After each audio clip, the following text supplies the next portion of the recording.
नमस्कार साथियों, स्वागत है आपके अपने YouTube channel the exam point में। स्टैटिक जीके की इस महत्वपूर्ण श्रृंखला में आप सभी का बहुत बहुत स्वागत है। स्टैटिक जीके की इस महत्वपूर्ण श्रृंखला के अंतर्गत हम लोग जो है पढ़ रहे हैं भारत के पड़ोसी देश, और भारत के पड़ोसी देशों के क्रम में आज जो है हम लोग पढ़ने वाले हैं पाकिस्तान के बारे में। पिछले जो है 3 वीडियो में हम लोगों ने देखा भारत के कौन कौन से पड़ोसी देश हैं, फिर उसके बाद बांग्लादेश के बारे में पढ़ा, फिर उसके बाद चीन के बारे में पढ़ा, और आज हम लोग जो है पढ़ने वाले हैं पाकिस्तान के बारे में। तो चलिए आइए जो है देर ना करते हुए हम वीडियो की शुरुआत करते हैं। तो चलिए शुरुआत करते हैं कहाँ से। तो शुरुआत होती है पाकिस्तान की राजधानी से करते हैं। तो दोस्तों, पाकिस्तान की राजधानी क्या है? तो पाकिस्तान की राजधानी जो है वो इस्लामाबाद है। अगर मुद्रा की बात करते हैं तो पाकिस्तान की मुद्रा क्या है? पाकिस्तानी रुपया। देखिएगा, आपसे कभी कभी पूछ लेता है, आता भी है कि निम्नलिखित में से किस देश में उसकी मुद्रा जो है रुपया है। तो यहां पर देखिएगा, पाकिस्तान की भी मुद्रा रुपया लेकिन पाकिस्तानी है, नेपाल की भी मुद्रा रुपया लेकिन नेपाली मुद्रा है। ठीक है, तो ये जो है कुछ कॉमन पॉइंट है जिसको आपको याद रखना है। फिर यहाँ पर कौन सी भाषा बोली जाती है? तो उर्दू और हिंदी यहाँ पर दोनों भाषा बोली जाती है। चलिए नेक्स्ट देखते हैं। नेक्स्ट है आपका, जो आपके लिए परीक्षा के लिए, सभी परीक्षाओं के लिए बहुत महत्वपूर्ण भी रहता है, संसद का नाम। ठीक है ना? तो यहाँ की संसद का क्या नाम है? तो नेशनल असेंबली। क्या नाम है? नेशनल असेंबली, जिसे मजलिस ए शूरा कहा जाता है। क्या कहा जाता है? मजलिस ए शूरा कहा जाता है। यहाँ का राष्ट्रीय पशु क्या है? तो यहाँ का राष्ट्रीय पशु है मारखोर। क्या है? मारखोर। सेम चीज हुई। फिर इसकी बात करते हैं राष्ट्रीय फूल की। तो यहाँ का राष्ट्रीय फूल क्या है? चमेली। क्या है? चमेली। अगर राष्ट्रीय खेल की बात करते हैं तो इसका राष्ट्रीय खेल क्या है? Field hockey. अपने भारत का भी राष्ट्रीय खेल क्या है? हॉकी ही है। ठीक है ना? चलिए आगे। अब देखिएगा, आपको यहाँ से जो मेन पॉइंट याद रखना है वो याद दे रखना है। पहला, संसद, नेशनल असेंबली या मजलिस शूरा, और दूसरा पॉइंट जो मुख्य रूप से याद रखना है वो है राष्ट्रीय खेल। तो राष्ट्रीय खेल क्या है? फील्ड हॉकी है। चलिए नेक्स्ट पॉइंट। अब देखिएगा, यहां से भी आपसे बहुत सारे प्रश्न बनते हैं। तो पहला पॉइंट है कि इसकी सीमा की लंबाई, अर्थात पाकिस्तान जो है कितने किलोमीटर सीमा साझा करता है भारत के साथ? तो 3323 किलोमीटर, अर्थात 3323 किलोमीटर पाकिस्तान की सीमा भारत के साथ लगती है। फिर उसके बाद बात करते हैं, पाकिस्तान भारत के साथ जलीय और स्थलीय दोनों सीमा बनाता है। ठीक है ना? तो जैसा कि मैंने आपको पहले वीडियो में भी बताया था कि भारत के अगर पड़ोसी देशों को बांटा गया है तो 2 भागों में हम लोग डिवाइड कर सकते हैं, एक स्थलीय सीमा बनाने वाले देश और दूसरा जलीय सीमा बनाने वाले देश। तो स्थलीय सीमा बनाने वाले देशों में 7 देश है, जिसमें हम लोग आज पाकिस्तान के बारे में पढ़ रहे हैं। जलीय सीमा में मुख्य रूप से 3 देश हैं, जिसमें से आपके आता है कौन कौन सा? तो आपका आता है मालदीव, श्रीलंका और इंडोनेशिया। लेकिन मैंने आपको वहां पर यह भी बताया था कि 3 देश ऐसे हैं जो भारत के साथ जलीय सीमा भी बनाते हैं और स्थलीय सीमा भी बनाते हैं। कौन कौन से थे? तो एक तो बांग्लादेश था, दूसरा पाकिस्तान और तीसरा म्यांमार। क्लियर है ना? चलिए इसके बाद देखिएगा, भारत और पाकिस्तान के मध्य स्थित सीमा रेखा का नाम रेड क्लिफ है। यहां पर आपको इंपॉर्टेंट याद रखना है, क्योंकि यहां से बहुत बार प्रश्न बना है कि भारत, रेड क्लिफ रेखा किसके किसके मध्य स्थित है? तो किसके किसके मध्य स्थित है? भारत और पाकिस्तान के मध्य स्थित है। नेक्स्ट क्या है? इसे नहरों का देश कहा जाता है। क्या कहा जाता है? इसे नहरों का देश कहा जाता है, क्योंकि यहाँ पर नदियां कम है तो नहरों के माध्यम से जो है वहां पर जल उपलब्ध कराया जाता है। अगर बांग्लादेश की बात करते हैं तो उसे नदियों का देश या वितरिकाओं का देश कहा जाता है। ठीक है ना? तो पाकिस्तान को नहरों का देश, बांग्लादेश को नदियों का देश कहा जाता है। इसके बाद पाकिस्तान के सीमावर्ती देश कौन कौन से हैं? कब ये यहां से प्रश्न 1-2 बार बना है और बढ़िया प्रश्न बना है, और पूछा गया निम्नलिखित में से किस देश की सीमा पाकिस्तान के साथ लगती है? ठीक है ना? तो अब आपको ध्यान देना होगा। तो भारत तो रहता ही रहता है, अफगानिस्तान, साथ में चाइना और ईरान का बॉर्डर पाकिस्तान के साथ लगता है। अब चाइना कहां से लगता है? तो चाइना जो है वो पाकिस्तान का जो पीओके वाला क्षेत्र है, जहां पर लद्दाख का जो क्षेत्र कब्जा कर रखा है, पाकिस्तान ने, वो वाला क्षेत्र चाइना से लगता है, तो इसीलिए पाकिस्तान की भी सीमा चाइना से वहां से लगती है, ईरान की सीमा लगती है, ठीक है ना। तो यहां से आपसे पॉइंट बने हैं, अभी हाल ही की परीक्षाओं में यहां से ये प्रश्न बना है, इसलिए इसे विशेषकर आप याद रखिएगा।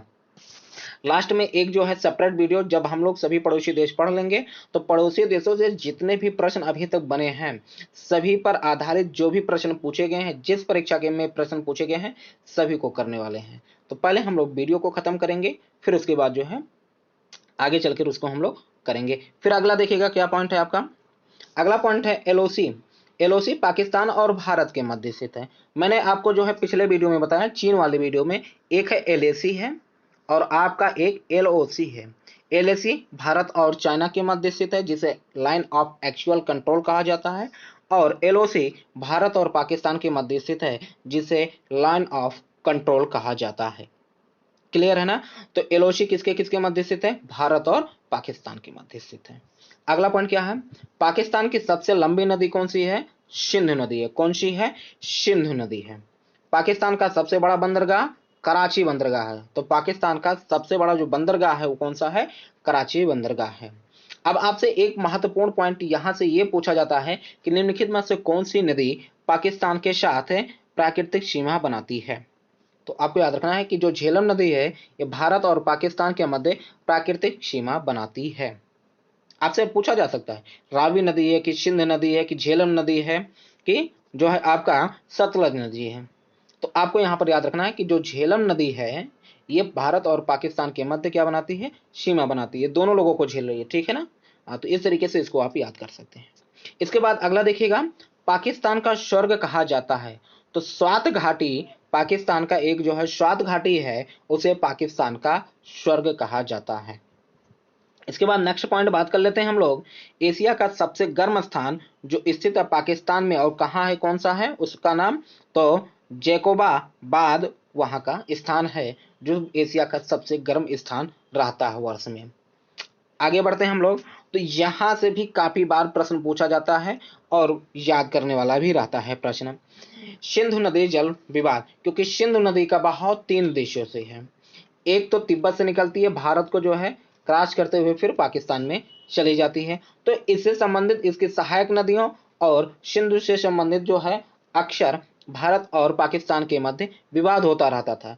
इसीलिए जो है एक जो है समझौता हुआ जिसे सिंधु नदी जल समझौता कहा गया, और एक कब हुआ, 1960।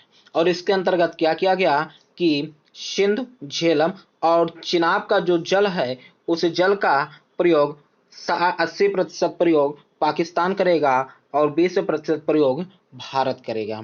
तो सिंध, झेलम, चिनाब जो ऊपर की 3 नदियां हैं उनका सबसे ज्यादा प्रयोग पाकिस्तान करेगा, और नीचे की जो 3 नदियां हैं उसका सबसे ज्यादा प्रयोग भारत करेगा, ठीक है ना। तो ब्यास, रावी और सतलज नदी का 80% जल भारत प्रयोग करेगा और 20% जल पाकिस्तान करेगा। ये सभी नदियां जो है पाकिस्तान में जाकर मिलती हैं, लेकिन इसमें क्या है कि ऊपर की जो 3 नदियां हैं इसी इन सभी नदियों में विवाद होता रहता था। तो यहाँ पर जो है 1960 में एक सिंधु जल समझौता हुआ, जिसके तहत ऊपर की 3 नदियां सिंधु, झेलम, चिनाब, इसका जो है 80% पानी पाकिस्तान उपयोग करेगा और 20% पानी ही भारत उपयोग कर पाएगा।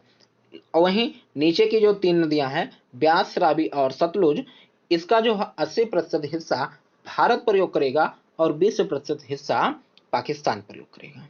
तो आपसे ये प्रश्न बनता है कि जो है सिंधु नदी जल समझौता कब हुआ था, तो 1960, ये याद रखना है। फिर उसके बाद कितना कितना हिस्सा जो है ना कौन कौन उपयोग कर सकता है, इसको आपको यहाँ पर याद रखना है। चलिए आगे बढ़ते हैं।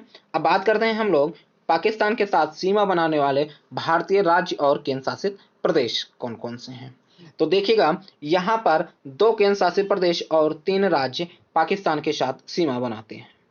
2 केंद्र शासित प्रदेश कौन कौन से हैं, लद्दाख और जम्मू कश्मीर, यहाँ पर देखिएगा, और पंजाब, राजस्थान और गुजरात, ये 3 ऐसे राज्य हैं जो पाकिस्तान के साथ सीमा बनाते हैं। यहाँ पर मैप में आप क्लियर से देख लीजिए, देखिएगा। तो ये रहा लद्दाख और ये रहा आपका जम्मू कश्मीर। तो लद्दाख और जम्मू कश्मीर ये दोनों आपका जो है केंद्र शासित प्रदेश है। उसके बाद पंजाब की सीमा पाकिस्तान से लगती है, राजस्थान की सीमा पाकिस्तान से लगती है और गुजरात की सीमा पाकिस्तान से लगती है। ठीक है ना। तो ये कुल 3 राज्य और 2 केंद्र शासित प्रदेश पाकिस्तान के साथ सीमा बनाते हैं। क्लियर है ना। चलिए, तो पाकिस्तान के बारे में बस इतना ही था। इतनी चीजें आपको इसमें क्या क्या याद रखना है एक बार फिर से आप देख लीजिएगा। सिंधु नदी जल समझौता याद रखना है और कितना प्रतिशत हिस्सा कौन कौन उपयोग करता है इसको याद रखना है। फिर इसमें आपको क्या याद रखना है कि एलओसी किसके किसके मध्य स्थित है, भारत और पाकिस्तान के मध्य स्थित है। उसके बाद पाकिस्तान का स्वर्ग किसे कहा जाता है, तो स्वात घाटी को। और झेलम नदी जो है भारत और पाकिस्तान के मध्य प्राकृतिक सीमा बनाती है। इसके बाद भारत और पाकिस्तान के मध्य स्थित बॉर्डर का क्या नाम है, रेड क्लिफ नाम है, इसको याद रखना है। और पाकिस्तान के सीमावर्ती देशों के बारे में याद रखना है, ईरान, अफगानिस्तान, पाकिस्तान, सॉरी भारत और चाइना। ये आपके 4 देश जो हैं पाकिस्तान के साथ सीमा साझा करते हैं। इसके बाद जो यहाँ पर महत्वपूर्ण याद रखना है वो याद रखना है इसके संसद का नाम नेशनल असेंबली, जिसे मजलिस शूरा कहा जाता है।